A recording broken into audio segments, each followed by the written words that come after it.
नमस्कार दोस्तों, मैं आपका मित्र कुमुद रंजन सिंह स्वागत करता हूं आपका अपने इस चैनल में जिसका नाम है लर्न एस्ट्रोलॉजी विद कुमुद रंजन सिंह। दोस्तों, मैं अपने निवास स्थान जमशेदपुर झारखंड से आप लोगों के समझ उपस्थित हूं।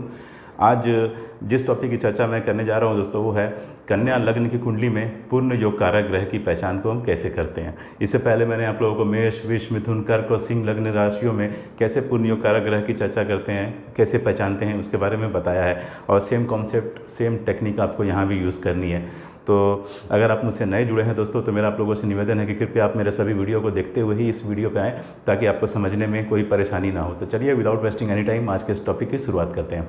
तो दोस्तों, ये है कन्या लग्न की कुंडली में पूर्ण योग कारक ग्रह की पहचान, ये आज की टॉपिक है।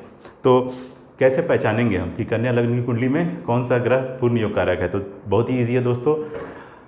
ऐसा ग्रह जिसको एक घर केंद्र में और एक घर त्रिकोण में मिला हो, उसको हम उस लग्न कुंडली में पूर्ण योग कारक ग्रह की श्रेणी में रखते हैं। तो इसको समझने के लिए सबसे पहले मैं एक कन्या लग्न की कुंडली को ड्रॉ करता हूँ।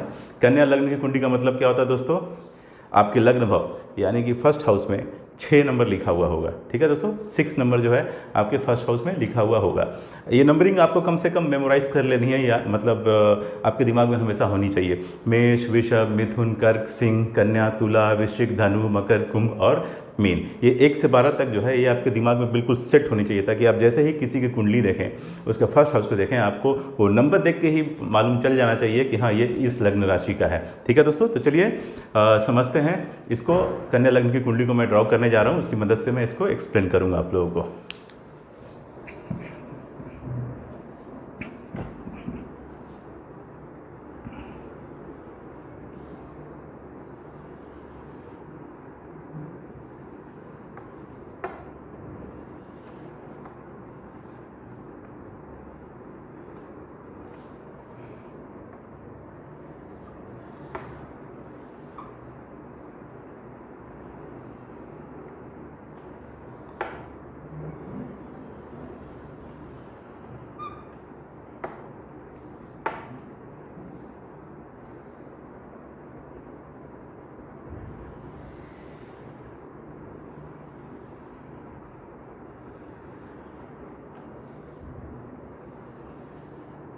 देखिए दोस्तों, यहाँ 6 नंबर लिखा होने का मतलब है कि लग्न कुंडली जो हो गई कन्या लग्न की कुंडली हो गई। फर्स्ट हाउस में यानी लग्न भाव में 6 नंबर लिखा होना मतलब कन्या लग्न की कुंडली ये हो गई। अब आप गिनती के क्रम को आगे बढ़ाते जाइए।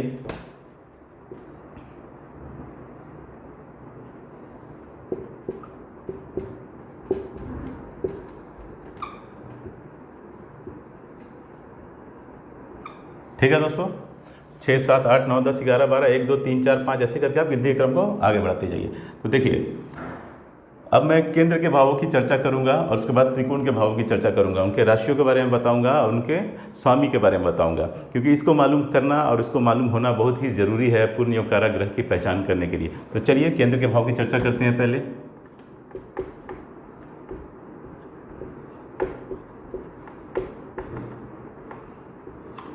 केंद्र के भाव तो आप जानते हैं first house, fourth house, 7th house और 10th हाउस को हम केंद्र का भाव बोलते हैं, और फर्स्ट हाउस को हम यानी लग्न भाव को केंद्र और त्रिकोण दोनों की श्रेणी में रखा जाता है। ठीक है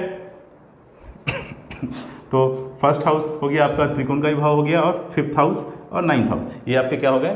त्रिकोण के भाव हो गए। तो केंद्र के भाव की चर्चा पहले करते हैं। फर्स्ट हाउस, फर्स्ट हाउस में कन्या राशि बैठी है।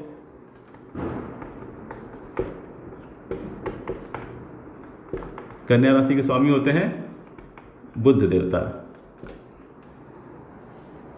4th हाउस में 9 नंबर की राशि बैठी है, यानी कि धनु राशि बैठी है। धनु राशि के स्वामी क्या होते हैं? बृहस्पति देवता।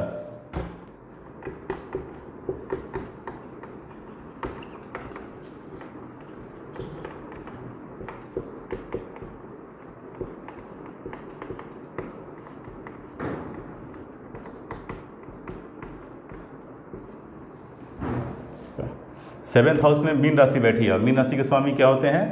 बृहस्पति देवता। ठीक है, 12 नंबर की राशि मीन्स मीन राशि।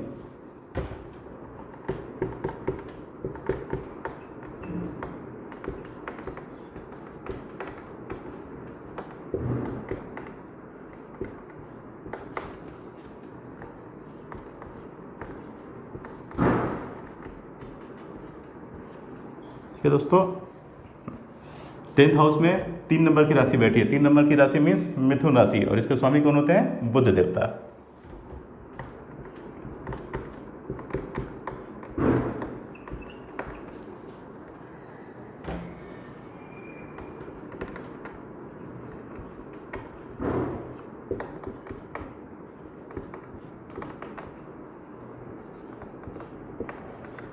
अब यहाँ मैंने आपको केंद्र के भाव और केंद्र के उन भावों में कौन सी राशि बैठी है और उसके स्वामी कौन से ग्रह होते हैं इसकी चर्चा कर दी। अब मैं चर्चा करता हूँ त्रिकोण के भावों की।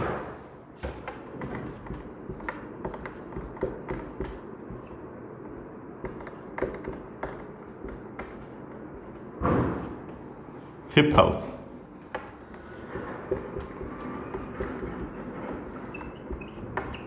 फिफ्थ हाउस में 10 नंबर की राशि बैठी है। 10 नंबर की राशि मीन्स मकर राशि, और मकर राशि के स्वामी क्या होते हैं? शनिदेव।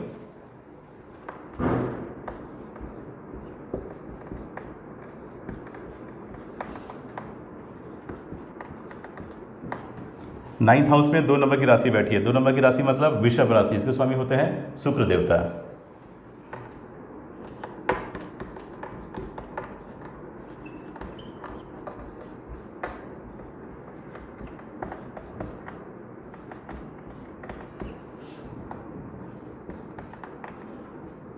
तो देखिए दोस्तों, मैंने त्रिकोण के भाव उसमें कौन सी राशि बैठी है और उसके कौन से स्वामी होते हैं इसकी चर्चा भी यहाँ पे कर दी।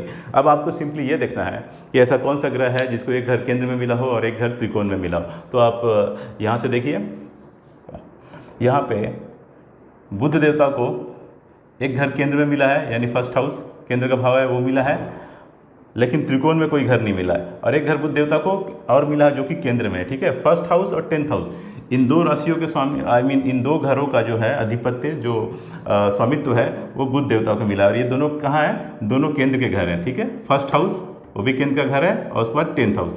इन दोनों जो भाव हैं, जो घर है, उनका स्वामित्व बुध देवता को मिला। लेकिन ये दोनों घर क्या है? केंद्र के हैं, ठीक है। और आवश्यक शर्त क्या है पूर्ण योग कारक होने के लिए? एक घर केंद्र में और एक घर त्रिकोण में। तो इसलिए बुध देवता यहाँ पूर्ण योग कारक ग्रह की श्रेणी में नहीं आएंगे, क्योंकि इनको दोनों घर केंद्र में मिला है। इसलिए ये पूर्ण योग कारक ग्रह की श्रेणी में इस लग्न की कुंडली में नहीं आएंगे। सेकंड देखिए, बृहस्पति देवता, इनको एक घर केंद्र में मिला है, यानी 4th हाउस, ठीक है। और दूसरा घर भी इनको केंद्र में मिला है, 7th हाउस, ठीक है। यानी दोनों घर जो है उनके स्वामित्व जो है बृहस्पति देवता को मिला है, और ये दोनों घर किसमें है? केंद्र में है। 4th हाउस और 7th हाउस का जो स्वामित्व है, जो कि दोनों केंद्र के भाव हैं, उनका स्वामित्व मिला है बृहस्पति देवता को। लेकिन त्रिकोण में किसी भी घर का स्वामित्व नहीं मिला है। तो दोस्तों, एक घर केंद्र में और एक घर त्रिकोण में मिला होना चाहिए, तभी वो ग्रह पूर्ण योग कारक ग्रह की श्रेणी में आएगा। तो इसलिए बृहस्पति देवता भी पूर्ण योग कारक ग्रह की श्रेणी में कन्या लग्न की कुंडली में नहीं आएंगे, ठीक है। क्लियर है दोस्तों। उसके बाद आप देखिए, शनि को एक घर मिला है त्रिकोण में, 5th हाउस, ठीक है, लेकिन केंद्र में कोई घर नहीं मिला है। ठीक उसी प्रकार शुक्र देवता को भी त्रिकोण में एक भाव मिला है, यानी कि 9th हाउस का स्वामित्व मिला है, लेकिन केंद्र में कोई घर नहीं मिला है। तो इसका मतलब हो गया यहाँ ऐसा कोई ग्रह नहीं है जिसको एक घर केंद्र में मिला हो और एक घर त्रिकोण में मिला हो। सिर्फ 2 ग्रह ऐसे हैं जिनको दोनों के दोनों घर जो है केंद्र में मिले हैं, वो है बुध और बृहस्पति। लेकिन ये फिर भी पूर्ण योग कारक ग्रह की श्रेणी में नहीं आएंगे।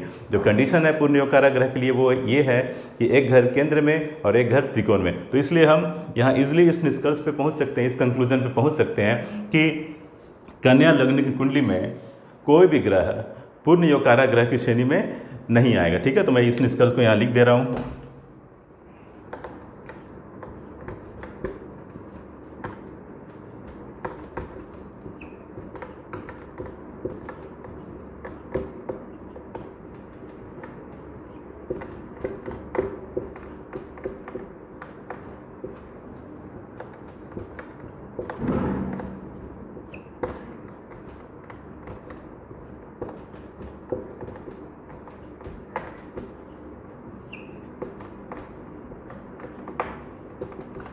क्लियर है दोस्तों। कन्या लग्न की कुंडली में ऐसा कोई भी ग्रह नहीं है जो पूर्ण योग कारक ग्रह की श्रेणी में आएगा। तो बहुत ही इजी कॉन्सेप्ट है दोस्तों, बस एक घर केंद्र का और एक घर त्रिकोण का आपको ढूंढना है।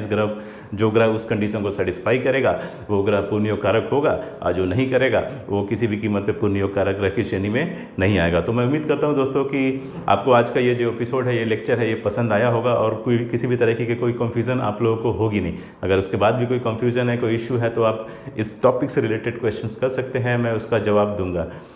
और आज के लिए दोस्तों इतना ही, मिलते हैं नेक्स्ट एपिसोड में। तब तक के लिए नमस्कार, जय श्री कृष्णा, जय हिंद।